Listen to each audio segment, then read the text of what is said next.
mahinang-mahina na. Oh, hindi na natin lalagyan ng ano kung ay hindi si Willie lang 'to nagsasalita, eh. Eto. Ayan, wala akong naririnig actually baka may tunog, Ayan, yung action na lang ho mga kababayan, basahin natin 'to. Baka pwede nang pahingahin si PRRD, kawawa naman ginagamit pa siya ng mga re-electionist na mga tatakbo na mga senador. Yan naman po talaga ang katotohanan, eh. Ano ho, kung bakit nandiyan pa yung ano, dating Pangulong Duterte, eh. Sa tingin niyo po ba 'pag wala ang Pangulong Duterte o dating Pangulong Duterte, dun sa mga mautog-utog nila, tatauhin? Hindi. Walang pupunta dun, mga bossing. So ngayon, obligado ang dating Pangulong Duterte, kailangan mo sumama dito. Kung hindi, kami-kami lang ang mag-uusap dito. Nakita niyo na nga ho yung mga nangyayari doon sa mga latest mautog nila. Kulang na lang po, kalahating basketball court na lang po ang umattend, mga kababayan. Tingnan naman ninyo kung ano ang kalagayan niya. Maawa naman kayo. Maawa na daw kayo dyan, Kailangan pa din po kasi talaga nila yan, mga kababayan. Lalo na ngayon, 2025, Senator election.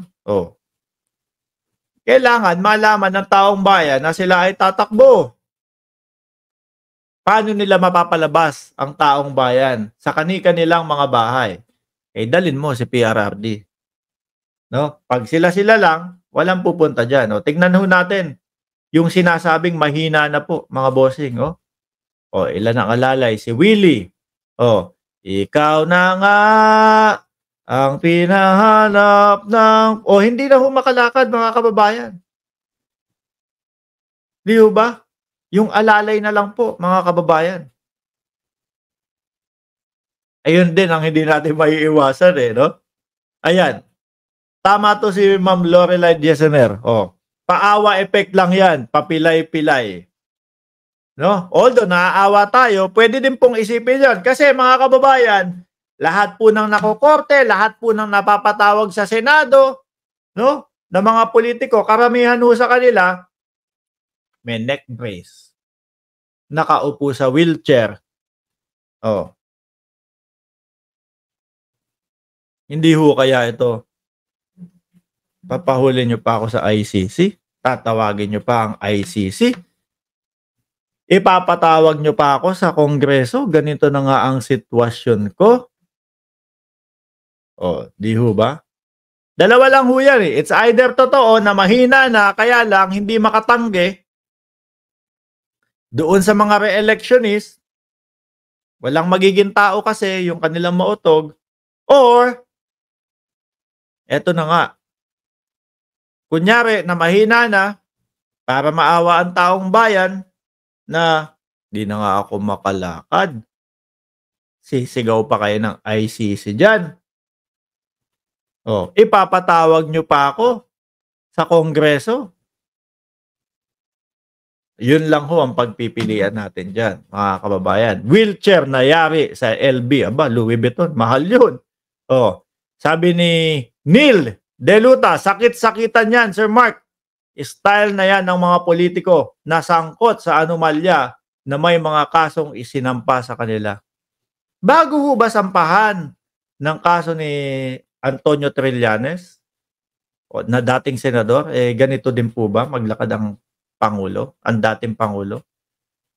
Hindi ko napansin, Alam ko pasali-salita. Ang huling kita ko yung interview ni Bongo. Tingnan nyo ito yung maliit na bahay ng dating Pangulo. Ito birthday ni PRRD. Kanin ang cake. Walang pambiling cake. Nakita-kita natin. Nagbi-big bike pa yan. Tabingi ng maglakad. Ulitin natin mga bossing. Ako ho, mga kababayan, naaawa din talaga ako dahil matanda na. Kaya lang, kung talagang kailangan may panagutan ho, dapat managot. Willie, ikaw na nga. Tagilid na ho. paano pa po yan tatakbo bilang senador? Kung yung paglakad po, hindi makalakad ng maayos, paano po papasok sa Senado yan? 'Di ho ba hindi na kaya yung katawan tapos ipipilit niyo pa senador. Siya na eto ang ano sa kanila, malulungkot sila dito. Paano ho mga kababayan, ang dating pangulo na lang po, 'no, ang malakas doon sa sinasabi nilang Duterte, Duterte, Duterte sa Senado. Tapos siya pa yung mukhang hindi na puwede, oh. Tapos yung dalawang magkapatid, hindi man lang ho nasama sa top 12. May multiple sclerosis siya, Sir Mark, but that doesn't matter. Kung may kasalanan, you need to take accountability. Correct po. Mga kababayan, kayo, iiwan ko sa inyo tong katanungan na to. No? Sa tingin niyo po ba, kaya pa ng dating Pangulong Duterte tumakbo sa Senado? Mga kababayan? Mukhang lagas. Mukhang lagas yung pag-asa ng mga bantot vloggers at bantot supporters, mga bossing, na makabalik ang tatlong Duterte o makapasok ang tatlong Duterte sa Senado. Dating Pangulo, hindi na kaya. Siya na mismo nagsabi, hindi tatakbo. Ewan lang natin, ha. Sabi naman ni BP Sara, lahat naman ng tatakbo o lahat naman ng politiko nagsisinungaling. Posible, baka nagsisinungaling ang dating Pangulo. Normal ho sa kanila, di ba? Sabi ni Inday Sara, normal lang naman yun. Tapos yung dalawang Duterte, wala ho sa top 12, mukhang hindi makakapasok. Paano na yan? Baka iyakan na lang po. Di ba? Sabi ni Roger. Sabi ni Roger, no? Wala kayong pakialam diyan. Taong bayan ang maghosga. Wag kayong masyadong maghosga. Kaya yan, siyempre mananalo yan.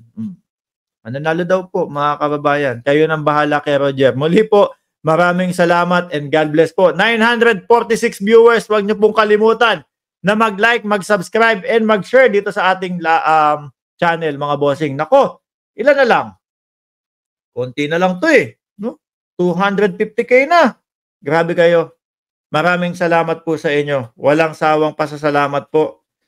Galing sa Team MR, 241,000 na yata tayo mga kababayan. 240.